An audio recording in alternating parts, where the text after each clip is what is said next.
आप अगर देखेंगे आईसीएमआर और डब्ल्यूएचओ के मापदंड, उनके प्रकाशित मापदंड जो अंतर्राष्ट्रीय स्तर के वैज्ञानिक हैं, उन्होंने अत्यंत महत्व दिया है कि मृत व्यक्तियों के शवों को भी टेस्ट करना चाहिए।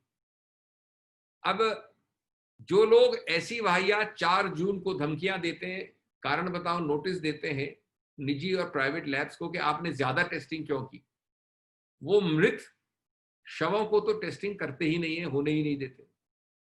अब मैं समझता हूं कि मृत व्यक्ति को टेस्टिंग का कोई फायदा नहीं है, लेकिन क्यों कहा गया है अंतर्राष्ट्रीय दस्तावेजों में?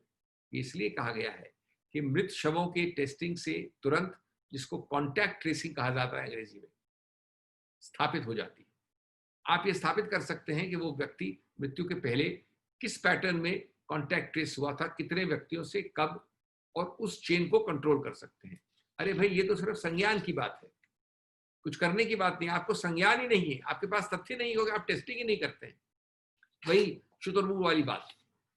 और दो अंतिम बातें। एक तो महेश वर्मा समिति के नाम से जो समिति बनाई गई, ये बनी बड़े रोचक तारीख को, चौथे लॉकडाउन के बाद 2 जून को सजेशंस आए। 2 जून तक सजेशन आने की बात की गई, 6 जून को सजेशंस आए। ये समिति पहले नहीं हुई, मेरे को समझ नहीं आता क्यों। खैर, उस बात को छोड़िए। समिति ने ढूंढा कि 42,000 पलंग बेड्स चाहिए हमें कोविड पेशेंट्स, बीमार व्यक्तियों के लिए, जुलाई के मध्यस्थ के आसपास, 15 जुलाई के आसपास, 42,000 बेड्स बाय मिड जुलाई।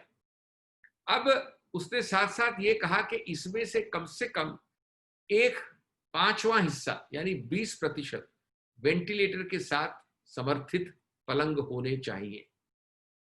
और ये बड़ा न्यूनतम मानता हूं मैं। अगर 20% भी वेंटिलेटर इक्विप नहीं होंगे तो मैं नहीं समझता कि आप इसका सामना कर सकते हैं। हमारे यहाँ 8,600 लगभग बेड्स हैं दिल्ली में, और हमें 20 जुलाई में 1,700 वेंटिलेटर्स चाहिए। अभी के हिसाब से, इस 42,000 के आंकड़े के हिसाब से, हमें कम से कम 10,000 वेंटिलेटर चाहिए होंगे। यानी 1,700 वेंटिलेटर के आंकड़े में लगभग 8,500 की वृद्धि वेंटिलेटर्स की। ये सरकारी रिपोर्ट की बात कर रहा हूं। आज कहा जाता है कि 1,700 वेंटिलेटर जिसकी मांग पुरानी है, वो तो दूर की बात, 472 वेंटिलेटर जो कि कोविड के लिए डेडिकेटेड है, वो अवेलेबल है। तो 3 फिगर नोट करें, 472 कोविड के लिए वास्तविकता, जमीनी सच। 1,700 पुराने आंकड़ों के अनुसार, अगर 8,600 पलंग हैं तो 1,700 चाहिए आपको उस रेशो में। और मिड जुलाई में आप खुद कह रहे हो कि 42,000 के अनुसार आपको 10,000 चाहिए। अब मैं ये कौन से गणित को मैं टोटल करूं, मुझे समझ नहीं आ रहा। ये कौन सी जादुई छड़ी के आधार पर ये कहां से पैदा होंगे, इसकी क्या सोच है, तरीका है। इसलिए कहा गया एनएचआरसी को कि तुरंत अपना रोड मैप बताइए और इसको स्थापित करिए।